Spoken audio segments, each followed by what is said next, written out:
గత కొద్ది కాలంగా తెలంగాణలో రాజకీయ పర్యాటకుల సందడి నడుస్తూ ఉన్నది.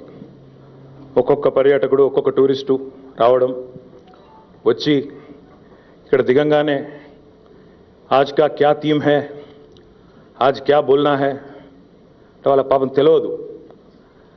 సీజనల్ అప్పుడప్పుడు వచ్చిపోయేటోళ్ళు కాబట్టి ఇక్కడ వాస్తవిక పరిస్థితులు తెలియదు, క్షేత్రస్థాయి మీద అవగాహన లేదు.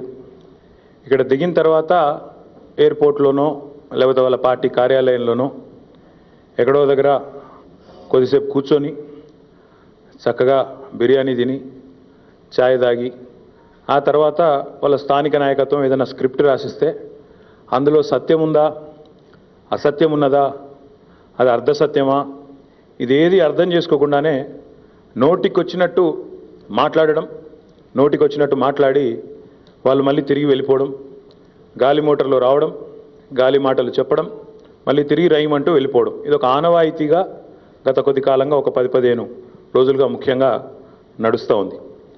నిన్న భారత హోంమంత్రి కేంద్ర మంత్రివర్యులు అమిత్ షా గారు వచ్చినారు. వచ్చి ఆయన మాట్లాడిన మాటలు, ఆయన నేను చెప్పిన అబద్ధాలు చూస్తూ ఉంటే ఆయన పేరు అర్జెంటుగా మార్చుకోవాల్సిన అవసరం అయితే ఉంది. ఆయన అమిత్ షా కాదు, అబద్ధాల బాద్షా. ఒక్కటంటే ఒక్కటి కూడా నిన్న ఆయన మాట్లాడిన మాటలో ఒక్కటంటే ఒక్క మాట కూడా నిజం లేదు. పచ్చి అబద్ధాలు, అర్ధసత్యాలు, కేవలం హడావుడి గుల్కరాల్లేసి డబ్బాలో ఊపితే ఎట్లా అయితే సౌండ్ అవుతుందో అట్లాంటి ఒక పనికిమాలిన సౌండ్ తప్ప తెలంగాణకు పనికి వచ్చే ఒక్కటంటే ఒక్క మాట కూడా ఆయన నిన్న చెప్పిందేమీ లేదు. వారి తుక్కుగూడలోని తుక్కు డిక్లరేషను, తుక్కుగూడలో చెప్పిన తుక్కు మాటలు, తుప్పు మాటలు ఏవైతున్నాయో, తప్పుడు మాటలు ఏవైతున్నాయో వాటిని నమ్మడానికి కానీ వాటిని విశ్వసించడానికి కానీ తెలంగాణ ప్రజలు ఏ రకంగా కూడా సిద్ధంగా లేరు. తప్పకుండా కాకపోతే వారి పార్టీకి గతంలో కూడా వాళ్ళు 2014లో పోటీ చేసినారు, 18లో పోటీ చేసినారు, తెలంగాణ ప్రజల చేతిలో దారుణమైన పరాభవానికి గురైనారు. 119 నియోజకవర్గాల్లో 108 స్థానాల్లో డిపాజిట్లు గల్లంతైనాయి. నిజానికి వారికి క్షేత్రస్థాయిలో బలం లేదు. కానీ ఒక కేంద్ర మంత్రి స్థాయిలో, ఒక కేంద్ర మంత్రిగా బాధ్యతలో ఉన్న వ్యక్తి వచ్చి ఈ రకంగా పచ్చి అబద్ధాలు మాట్లాడడం, ఈ రకంగా ప్రజల్ని తప్పుదోవ పట్టించే ప్రయత్నం చేయడం, వాట్సాప్ యూనివర్సిటీలో తిరిగే విషయాలే వాస్తవాలుగా భ్రమింపజేసే ప్రయత్నం ఏదైతే చేస్తూ ఉన్నారో, ఇంకొక మాట కూడా చెప్తా ఉన్నా, ఈ సమయంలో దేశం సంక్షోభంలో ఉన్న ఈ సమయంలో దేశ ప్రజలు కోరుకుంటున్నది ఈ షోమెన్షిప్ కాదు, స్టేట్స్మెన్షిప్ కోరుకుంటున్నారు, రాజనీతిజ్ఞత కోరుకుంటున్నారు. ప్రభుత్వాల నుంచి, మంత్రుల నుంచి కానీ ఇక్కడ వచ్చి షో చేసుడు, నలుగురు పోగ్గానే నలుగురు ఇళ్ళలు కొట్టంగానే సిల్లిగా మాట్లాడుడు, ఏ స్థాయిలో ఉన్నామో మర్చిపోయి నోటికొచ్చినట్టు ఏది పడితే అది మాట్లాడతా అనుకుంటే కుదరదు. ఈ 8 ఏళ్ల కాలంలో ఏం చేసినరో చెప్పండి తెలంగాణకని మేము అడిగినాం. ఏం చేసినారు మీరు, ఒక్క పని చేసినరా అని అడిగితే నిజాలు చెప్పమని కోరినాం. మేమేమన్నాం, నిజాలు చెప్పండి.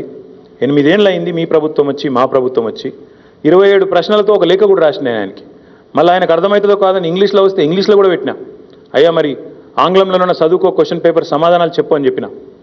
దాని గురించి ఒక్క మాట లేదు. నిజం చెప్పండి అమిత్ షా గారు అంటే ఈయన నిజాం గురించి చెప్తాడు. నిజం చెప్పు నాయన అంటే నిజాం. నాకు తెలిసి నిజాంను పాపం ఆయన మన్మన్లు మన్మరాలు కూడా అంత తలుసుకుంటున్నాడు లేదు. బీజేపీ వాళ్ళు తలుసుకున్నంత నిజాంను నిజాం గారి వారసులు, ఆయన మన్మన్లు మన్మరాళ్ళు వాళ్ళు కూడా తలుసుకుంటారో లేదు. నిజాం వారసులు కూడా పాపం మాట్లాడితే నిజాం, మాట్లాడితే రజాకారు, మాట్లాడితే నిజాం. ఇవి తప్ప ఒక్కటంటే ఒక్కటి తెలంగాణకు పనికొచ్చిన ఒక్క ముచ్చట చెప్పిండా దయచేసి ఆలోచించమని చెప్పి నేను మిమ్మల్ని కోరుతా ఉన్నా. ఇది మాత్రమే కాదు, సొంత రాష్ట్రంలో కరెంట్ ఇయ్యరాదు, నీరు ఇయ్యరాదు ఈయనకు, ఎవరు గుజరాత్ ఆయనకు. ఇక్కడికి వచ్చేమో ఏదో పీకి పందిరేస్తా, నాకు తెలంగాణలో అవకాశం ఇవ్వండి, ప్లీజ్ ప్లీజ్ ప్లీజ్ అంట, ప్లీజ్ ప్లీజ్ ప్లీజ్ అంటే అధికారం ఇస్తారా? అదేమన్నా తంబాకు అల్లవంగా ఇచ్చినందుకు please please please please please please అంటే అధికారం ఇస్తారువే? ఇది ఎక్కడ దేశం నాకు అర్థం కాదు. ఏం చేసినావో చెప్పరా హౌలా అంటే, 8 ఏళ్లలో ఏం చేసినావో చెప్పరా నాయన, పాదయాత్ర చేస్తున్నావుగా చెప్పంటే అది శాత కాదు.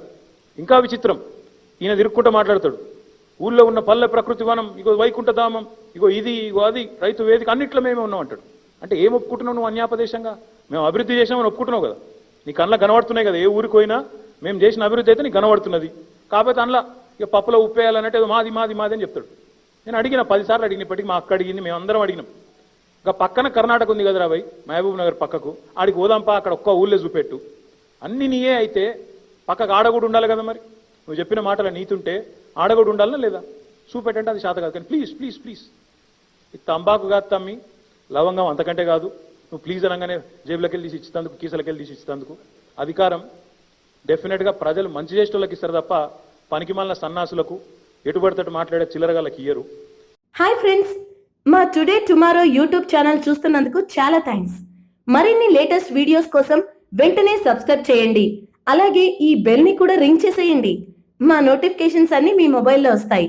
అలాగే మా వీడియోస్ మీకు నచ్చితే లైక్ చేయండి, షేర్ చేయండి, నచ్చకపోతే కామెంట్ చేయండి.